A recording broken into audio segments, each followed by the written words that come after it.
اب کیا کرنا ہے؟ ہارون اب قدرے ریلیکس ہو گیا تھا، حالے بھی پرسکون سی تھی۔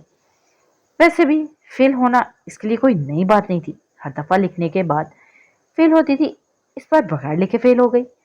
کرنا کیا ہے، چلو کھانا کھاتے ہیں۔ اس نے ریلیکس ہو کر سر سیٹ کی پرسے ٹکا دیا۔ بل نہیں دے رہا میں؟ اچھا، وہ گاڑی سٹارٹ کرتے ہوئے بولا، بل تو میرے مومو بھی دیں گے۔ وہ مسکراہٹ دبا کر بولی، صاف صاف کہو نا کہ بل تمہارا باپ بھی دے گا۔ اب وہ جل کر بولا، سمجھدار کے لیے اشارہ کافی ہے۔ حالے نے اسے مزید تپایا۔ سوجا، بات سنو۔ لیل کی آواز پر وہ چونک سی گئی۔ کیا؟ الفا کے خیالوں میں گم ہو؟ الفا کون؟ حالے غیر دماغی سے بولی، میرا نہ ہونے والا شوہر۔ لیل نے مسکرا کر بتایا۔ حالے نہ چاہتے ہوئے بھی مسکرا دی، پھر کاغذات پر جھک گئی۔ ٹوٹی ہوئی دوستی کھوئی ہوئی یادداشت کی طرح ہوتی ہے، کبھی ایک منظر یاد آتا ہے تو کبھی دوسرا۔ ہارون شاید اسے یاد آتا تھا، اور بہت بری طرح یاد آتا تھا۔ اس کے بغیر زندگی میں کوئی رنگ نہیں تھا، لیکن وہ اس کے تعلق کو نہیں چھوڑے گی، یہ طے تھا۔ وہ بلا مقصد گاڑیوں کو سڑک پر دہراتا رہا، پھر دل میں جیسے آگ سی لگ گئی تھی، کسی پل چین نہیں آ رہا تھا۔ گاڑی میں اسی کے باوجود اسے گرمی لگ رہی تھی، گھٹن ہو رہی تھی، اس کی آنکھیں پوری طرح بے قرار تھی، لب سختی سے آپس میں پیوست کر رکھے تھے، بازو کی نسیں معمول سے زیادہ ابری ہوئی تھی، آنکھیں سرخی مائل ہو رہی تھی۔ وہ پوری طرح ڈسٹرب تھا۔ بالآخر ایک نسبتاً سنسان سڑک پر اس نے گاڑی روک دی اور تھک کر سر کو اسٹیئرنگ پر گرا دیا۔ اس کا دل چاہ رہا تھا کہ دھاڑے مار مار کرے، لیکن چاہنے کے باوجود بھی اس کی آنکھوں میں ایک قطرہ بھی نہ نکلا۔ تم وہاں نہیں جاؤ گے عمر؟ وہ ہلکے سے بڑبڑایا۔ تم نے ساری زندگی اس طرح گزاری ہے، اب باقی کی زندگی گزار لو۔ اس کی آواز سرگوشی جتنی تھی، لیکن اس سرگوشی میں بے بسی تھی۔ پلیز مت جاؤ عمر، پلیز۔ وہ اپنی منت کر رہا تھا، وہ بے بسی کی انتہا کو پہنچا ہوا تھا۔ میں نے کہا نا تم نہیں جاؤ گے۔ اب کہ وہ سیدھا ہو کر بری طرح دھاڑا۔ 10 سالوں میں وہ غصہ کرنا بھول چکا تھا۔ اب اسے اگر غصہ آتا بھی تھا تو وہ کنٹرول کرنا جانتا تھا، لیکن آج اسے خود پہ بے انتہا غصہ آ رہا تھا، بے بسی محسوس ہو رہی تھی، اسے ایک طلب سی محسوس ہو رہی تھی، جسے اگر اس کی آنکھوں نے ذرا دیر کی اور اپنا پسندیدہ منظر نہیں دیکھا تو ابل کر باہر گر پڑیں گی۔ غصے سے اس کی کنپٹی کی رگیں پھڑکنے لگی تھی۔ اس کے سماعتوں میں دور کہیں نفیسہ حیات کی آواز گونجنے لگی تھی۔ 12 سالہ عمر ان کے سامنے بیٹھا، پھولے پھولے گال غصے سے سرخ ہو رہے تھے۔ آنکھیں بند کرو عمر، وہ اسے کہہ رہی تھی۔ عمر نے نہ چاہتے ہوئے بھی آنکھیں بند کر لی، ہونٹوں ابھی تک بھیج چکے تھے۔ پڑھو، اعوذ باللہ من الشیطان الرجیم، وہ زیر لب بڑبڑایا۔ جلتی آنکھوں کو جیسے سکون ملا۔ دوبارہ پڑھو، وہ عورت دہرا رہی تھی، اور بچہ کسی معتقد مرید کی طرح دہرا رہا تھا، اعوذ باللہ من الشیطان الرجیم۔ اس عورت نے ایک بار پھر دہرایا۔ گاڑی کی نشست سے ٹیک لگایا عمر نے بے اختیاری کی کیفیت میں دہرایا، اعوذ باللہ من الشیطان الرجیم۔ اب کے بھیجی ہوئی مٹھی خود بخود کھل گئی، تنے آثار ڈھیلے پڑ گئے۔ اعوذ باللہ من الشیطان الرجیم۔ سیاہ آنکھوں والی متغیر عورت پڑھتی جا رہی تھی، اور گاڑی میں بیٹھا عمر حیات اس کے پیچھے پیچھے دہراتا جا رہا تھا، جیسے وہ اس کے سامنے بیٹھی ہو۔ اعوذ باللہ من الشیطان الرجیم۔ اب کے جلتے ہوئے دل میں جیسے پھوار پڑ گئی۔ عمر کو لگا جیسے کہ اس کی روح تک سکون پہنچاؤ۔ اس نے کندھے ڈھیلے چھوڑ دیے، سختی سے پیبست لبوں کو آزاد کیا۔ کن پٹی کی بڑھتی رگ تھم چکی تھی۔ عمر کا روم روم پرسکون ہو گیا تھا۔ اللہ نے اسے شیطان مردود کے دلائے غصے سے پناہ دی تھی۔ غصہ حرام ہے، اور ہم سے حرام کام کون کرواتا ہے؟ شیطان۔ جس دن ہمارا ایمان اس ایک سطر پر ہو گیا، ہمیں کسی پیر بابا کے تعویذ یا لمبی لمبی آیات رٹنے کی ضرورت نہیں ہوگی۔ دنیا میں غصے کی وجہ سے ہونے والے شر فساد ختم ہو جائیں گے۔ اور تھوڑی دیر تک بیٹھا لمبے لمبے سانس لیتا رہا، اور پھر گاڑی کو ایک ایسی منزل کی جانب موڑ دیا جہاں وہ 10 سالوں میں کئی بار جاتا رہا تھا، کبھی غصے سے تو کبھی بے بسی سے، کبھی طلب کے ہاتھوں مجبور ہو کر تو کبھی فطری محبت کے ہاتھوں مجبور ہو کر۔ وہ جس جگہ جا رہا تھا وہ واحد جگہ تھی جہاں اس انسان کے سارے جذبات جاگ جاتے تھے۔ غصہ، ناراضگی، بے بسی، تلخی، محرومیاں، یہاں جا کر عمر ہر بار ایک نئے جذبات سے آشکار ہوتا تھا۔ تقریباً آدھا گھنٹہ ڈرائیو کرنے کے بعد وہ ایک فینسی مردانہ بوتیک کے سامنے کھڑا تھا۔ گلاس وال سے اندر کا منظر نظر آتا تھا۔ وہ اپنی گاڑی سے اتر آیا، شیشے کے دروازے اس کے آتے ہی کھلتے گئے۔ وہ خاموشی سے اطراف میں دیکھتا ہوا آگے آیا۔ سر، میں آپ کی کیا مدد کر سکتا ہوں؟ سیلز مین نے شائستگی سے پوچھا۔ عمر نے فی الحال کچھ نہیں کہا، اسے ایک طرف کر دیا۔ وہ کوئی نیا لڑکا تھا جس نے عمر سے یہ سوال کیا تھا۔ اگر کوئی پرانا ورکر ہوتا تو عمر کو ایک نظر میں دیکھ کر وہ اپنے کام میں مصروف ہو جاتا۔ وہ جانتے تھے یہ آدمی کبھی بھی یہاں سے کچھ خریدنے نہیں آتا، وہ بس یہاں کے ہیڈ درزی کو تھوڑی دیر تک دیکھتا رہتا ہے، اور جب اس آدمی کی نظر اس پر پڑتی یا پھر عمر فوراً وہاں سے نکل جاتا، یا پھر ان دونوں کے درمیان ایک بہت بڑا جھگڑا ہوتا جس پہ عمر بولتا رہتا اور وہ بوڑھا آدمی نم آنکھوں سے اس کو سنتا جاتا۔ وہ متلاشی نظروں سے یہاں وہاں دیکھ رہا تھا، بلاخر سے اپنی دائیں طرف ایک شیشے کے چھوٹے سے کیبن میں وہ آدمی نظر آ گیا۔ ایک ہاتھ میں درزیوں والا انچی ٹیپ تھا اور دراز قد تھا۔ عمر بالکل اسی کی طرح اس رنگت صاف تھی، بالکل عمر کی طرح اس کی ناک کھڑی تھی، بالکل عمر کی طرح اس کے بال گھنے تھے، اس عمر میں بھی اتنے ہی گھنے، بالکل عمر کی طرح۔ اس کے کندھے چوڑے تھے لیکن جھکے ہوئے۔ یہ آدمی عمر جیسا ہو کر بھی اس کے جیسا نہیں تھا۔ اس کے بال کلموں سے سفید ہو گئے تھے، شیپ ہلکی بڑی ہوئی تھی، اس کا صاف رنگ سرخ اور سپیڈ رنگ میں بدل چکا تھا۔ سرجن روایتی پٹھانوں کی طرح اسے بھی ذرا ذرا سی باتوں پر غصہ آ جاتا تھا۔ عمر بے اختیار اس کو دیکھے گیا۔ اس آدمی کے سینے پر ایک نیم پلیٹ لگی تھی، حاج علی خان۔ عمر یہاں سے وہ نام نہیں دیکھ سکتا تھا، اس کے حلق میں کچھ اٹکا، اس کی ٹانگیں لرزنے لگی تھی۔